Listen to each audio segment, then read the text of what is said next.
우리나라 조선계다 12개 5화 1623년 평안 감사로 재직한 적이 있다. 박엽은 군대를 잘 관리하여 그 명성을 떨치고 세력을 키울 수가 있었다. 하지만 그는 호기롭게 노는 것을 좋아하는 사람이기도 했는데 구름 모양으로 배를 꾸며놓고 기생들과 악사들을 그 배에 태워서 안개가 낀 강에 배를 띄운 채 뱃놀이를 했다.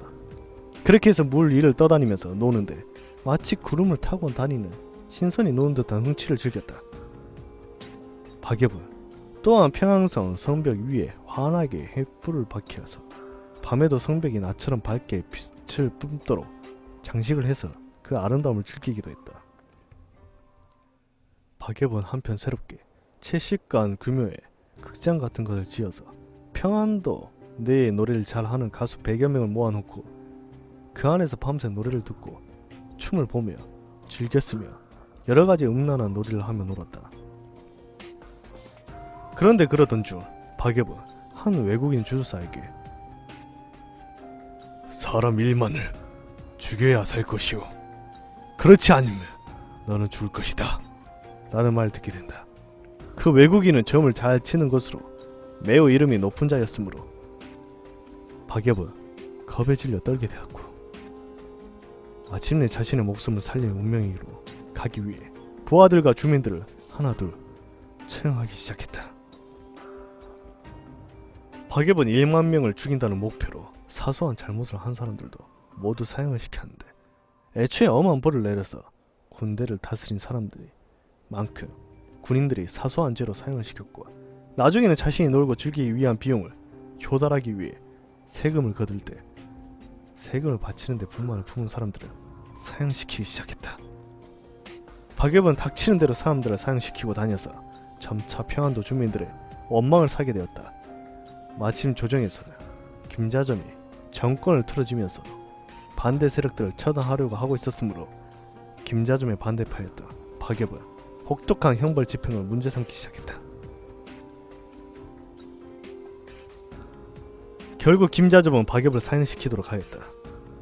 박엽은 1만 명의 사람들을 다 죽이지 못해서 자신이 죽게 되었다 생각했는데 그게 아니라 박엽에게 죽음을 내린 김자점이 스스로 이름 대신에 쓰던 자자가 바로 1만이라는 이름이었다.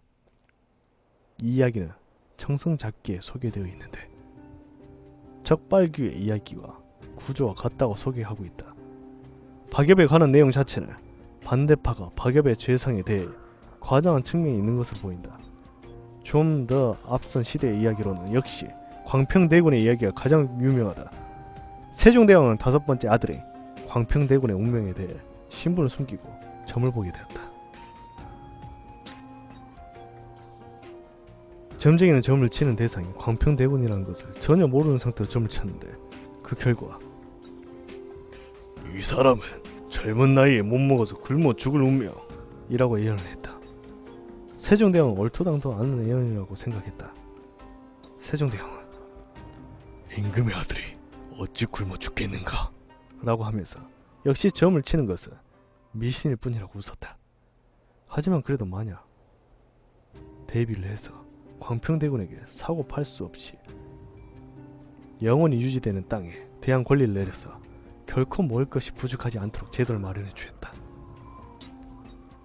1444년 20세 광평대군은 어느 날 밥을 먹다가 생선가시에 목에 걸리게 되었는데 그런데 아무리 노력해도 이 가시를 뽑을 수가 없었다. 결국 광평대군은 눈에 걸린 가시 때문에 아무것도 먹지 못하고 괴로워하다가 굶어 죽었다. 한편 조선 건국 초에는 복진이라는 사람이 여러가지 주술 쓰는데 능했다. 복진이 스스로 점을 쳐보니 자신이 죽을 날짜를 알게 되었고 또 점을 쳐보니 자신의 목숨은 임금에게 달려있다는 점괘가 나왔다. 복진은 임금에게 찾아가 자신의 목숨을 구해달라고 사정해야겠다고 생각했는데 궁궐 속으로 들어가 임금이 있는 곳까지 갈 방법이 마땅치 않았다.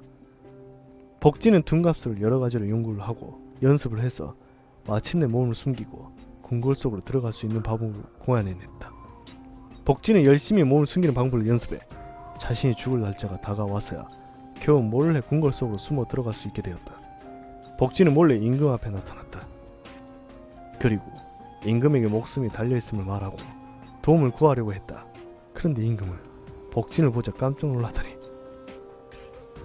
몸을 숨기고 궁궐을 침범해 깊은 곳까지 들어왔으니 죄가 무겁고 참으로 위험하다 라고 하고는 궁궐 속에 몰래 침범한 죄로 복진을 붙잡아 그날로 사형시켜버렸다.